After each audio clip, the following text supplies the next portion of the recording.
अस्सलाम वालेकुम everyone, welcome back to my YouTube channel. Ramzan के आखिरी अशरे के आखिरी दिनों में मैंने लगाई थी मशीन और उसके बाद अब मशीन लग रही है मेरे घर में, जिसकी वजह से कपड़ों का ढेर जमा हो गया है। एक तरफ ढेर सारे कपड़ों की धुलाई और दूसरी तरफ खाने पकाने का काम। औरत को अपनी लाइफ में मल्टीपल कामों को एक साथ करने का आदी होना ही पड़ता है।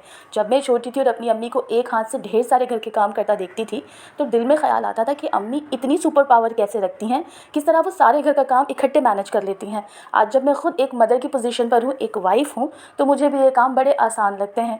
चाहे कपड़ा धोना हो या घर में कुकिंग करनी हो या साफ़ सफाई हो, काम में जब हाथ लग जाए तो सारे काम निपटा लेती हूँ। शुरू से ही प्रॉपर ध्यान सिर्फ पढ़ाई पे दिया और पढ़ाई के फ़ौरन बाद ऑफिस वर्किंग ज्वाइन कर ली। घर की छोटी छोटी चीज़ें और ज़िम्मेदारी का ख्याल किस तरह रखा जाता है ये तो मैंने शादी के बाद ही सीखा है।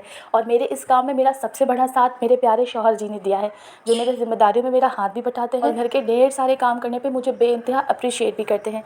एक औरत उसी वक्त आगे बढ़ती है और बेइंतहा मेहनत करती है जब उसका शौहर उसका साथ देने वाला हो और उसकी ज़िम्मेदारियों को समझकर उसकी थकन का एहसास करने वाला हो। अफसोस की बात तो ये है कि हमारे माशरे में इस तरह के मर्द और इस तरह के शौहरों की शरह बेइंतहा कम है, जो कि अपनी वाइफ को अप्रिशिएट करने से पहले ये ध्यान में रखते हैं कि मेरी अप्रिसिएशन से इसकी आदतें ख़राब ना हो जाए और वो फिर इन कामों में मन ना लगाए। आज खाने के मेन्यू में बहुत ही सादा, देसी बट बेइंतहा मज़ेदार डिशेस मैंने बनाई थी, जिसमें दाल, चावल, शामी कबाब, फ्राई पापड़ और हरी मिर्चें थी, जो कि मैंने बेसन के साथ फ्राई किया था। ये मेरे हस्बैंड जी का मोस्ट फेवरेट डिश है और वो इसे डिनर या लंच में बेइंतहा पसंद करते हैं। हाँ, इन सारे कामों में मेरा किचन बहुत फैल गया था और ढेर सारे गंदे बर्तनों का ढेर निकल गया था, लेकिन अपने प्यारे हस्बैंड जी को खुश करने के लिए इतनी मेहनत तो बनती है। इतने सारे कामों के बाद इतना लजीज खाना खाकर, वो भी अपने प्यारे हस्बैंड जी के साथ, मेरी तो सारी थकन उतर गई। आपसे मुलाकात होती है अगेन एक नई वीडियो में, तब तक के लिए अल्लाह हाफ़िज़।